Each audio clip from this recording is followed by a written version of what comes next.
আল্লাহ ভয় রাখবে। এজন্য আল্লাহ বলেন ইন্নাল্লাযীনা ইয়াখশাউনা রাব্বাহুম বিল গায়বি লাহুম মাগফিরাতুন ওয়া আজরুন কাবীর। আল্লাহু আকবার।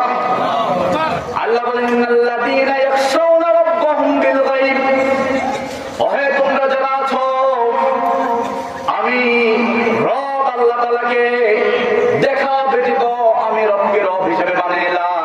ইয়াখশাউনা রাব্বাহুম, আমি আল্লাহকে তোমরা ভয় করো।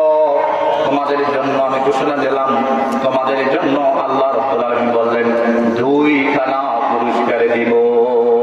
সুবহানাল্লাহ। আমরা বললাম আল্লাহ আপনি দুই নাম্বার দুইটা পুরস্কার কে দেবেন? আল্লাহ বলেন লাহুম মাগফিরা।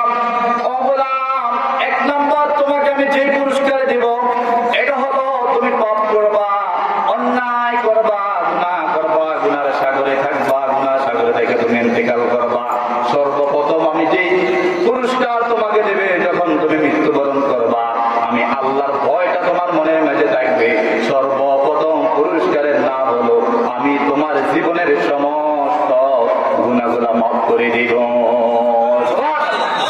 এখানে আল্লাহ এবার মুমিনদেরকে এখানে শুধুমাত্র সন্তুষ্ট করলেন না, আল্লাহ তাআলা বললেন মুমিন শোনো ওয়া আজরুন কাবীর, আমি তোমাদের জন্য কাল কিয়ামতের ময়দানে এমন একটা মহান পুরস্কার, বড় পুরস্কারের ব্যবস্থা রাখবো। এই পুরস্কারের খবর দুনিয়ার কেউ জানবে না, দুনিয়ার কেউ কল্পনা করতে পারবে না।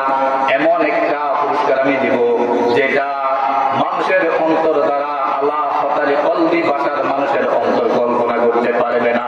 দুই নাম্বার পুরস্কারটা তোমাকে আমি আল্লাহ দিব কিয়ামতের ময়দানে